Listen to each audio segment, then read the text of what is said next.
کتابیں آپ کے پاس موجود ہیں، حوالے موجود ہیں، انٹرنیٹ موجود ہے، آپ تفصیل دیکھ سکتے ہیں۔ ہم اب براہ راست آتے ہیں۔ 28 رجب کو امام حسین نے مدینہ چھوڑا۔ جی، مدینہ چھوڑتے ہوئے کون سی ایسی خاتون ہیں جن کا تعلق کربلا سے بنتا ہے؟ بی بی ام سلمہ کے حوالے سے میں چاہوں گا کہ وہ کیسے کربلا کے واقعے میں شامل ہوں گی؟ دیکھیے، دو بیبیوں،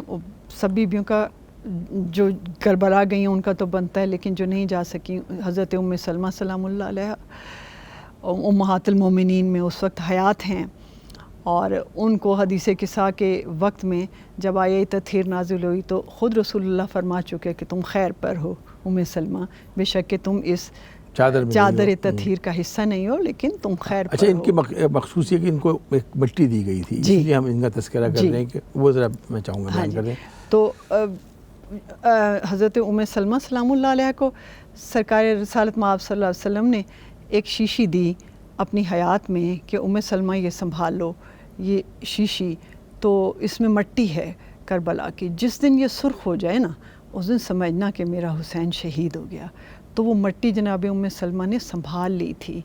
اور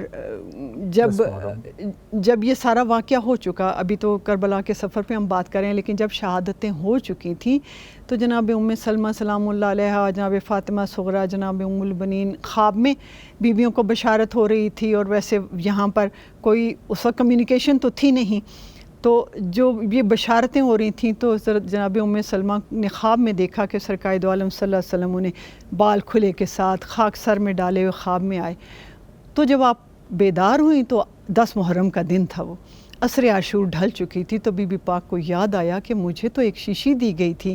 تو پھر آپ الماری میں آئیں، اس شیشی کو دیکھا تو وہ سرخ ہو چکی تھی، جس سے آپ نے گریہ فرمایا، سمجھ گئیں۔ تاریخ کیا کہتی ہے؟ یہ جو مٹی ہے یہ کربلا کی مٹی، یہ کربلا کی ہی مٹی ہے کے ذریعے کہ جو حضرت جبریل کے ذریعے اچھا، یہ متفق بات ہے، اس پہ کوئی اختلاف یہ متفق بات ہے۔ تو وہ کربلا کی مٹی جس میں ابھی امام حسین کا خون شامل نہیں ہوا تھا، وہ سرخ ہو گئی جب امام حسین کا خون شامل کیا گیا۔ یہ بالکل تاریخی حقیقت، اس سے کوئی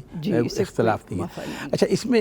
یہیں پر ہم تذکرہ کر لیں گے، اب ہم چلیں گے کربلا کی طرف۔ لیکن ایک بی بی جنہیں آپ نے مدینے میں رخصت ہوتے ہوئے دیکھا ہے، ان کا نام ہے جناب صغریٰ، میں چاہوں گا تھوڑی سی گفتگو اس پر ہو جائے، پھر ہم چلتے۔ جی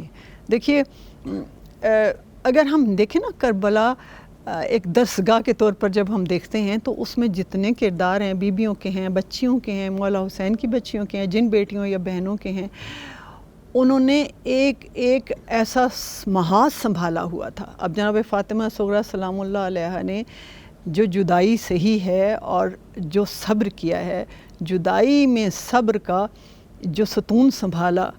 وہ ان سے ریکوائرڈ تھا، وہ بہت ضروری تھا۔ یہ ساری جدائی کا تعلق کربلا سے، انتظار ہے، جی انتظار ہے اس میں، اور پھر کھو دینا، اس میں سب کو کھو دینا۔ جن بابا سے آپ مل رہی ہیں، اتنی اٹیچڈ ہیں جناب فاطمہ صغریٰ، اتنی لاڈلی بیٹی ہیں، لیکن نہیں لے جایا نہیں جا رہا کیونکہ وہ بیمار ہیں۔ اور دوسری روایت یہ ہے کہ ان کی جو صورت اور چہرے کے نقوش تھے وہ جناب سیدہ سلام اللہ علیہ سے اتنے ملتے تھے کہ جناب فاطمہ زہرا سلام اللہ علیہ کی حرمت عظمت کو یاد کر کے جب جناب مولا حسین کی نگاہ امامت نے دیکھا کہ بیبیاں بعد میں کہاں پر درباروں میں لے جائی جائیں گی، اس حکمت کے تحت انہوں نے چاہا کہ حرمت فاطمہ زہرا قائم رہے، فاطمہ صغریٰ یہاں رہے۔ اس کا مطلب ہے اس بی بی نے جدائی کے صدمے بھی سہے، جی جدائی کے سہے، اور شہادت کے بھی صدمے سہے، اور انتظار، اور پھر اس میں اپنے بھائی سے جو محبت، جو بہنوں اور بھائیوں کی جو محبت ہے، شہزادہ علی اصغر کا تذکرہ، شہزادہ علی اصغر کو گود میں پہلے لیا، اور وہ ان کی گود سے نہیں جاتے تھے، لیکن پھر مولا حسین نے شہزادہ علی اصغر کے کان میں کچھ کہا، وہ چلے گئے۔ پھر شہزادہ علی اکبر سے جو جدائی تھی،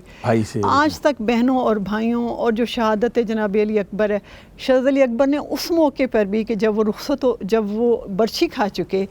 اور جب وہ تھے تو انہوں نے یاد کیا کہ بابا مجھے فاطمہ صغریٰ دکھا۔ جی ناظرین ہمارے ساتھ رہیے گا، ہم اس منزل میں آ گئے ہیں جہاں اب تھوڑی سی ہماری آنکھوں میں نمی بھی آئے گی، آپ کی آنکھوں میں نمی آئے گی، اس لیے کہ کربلا کی ماؤں کا تذکرہ ایسا ہے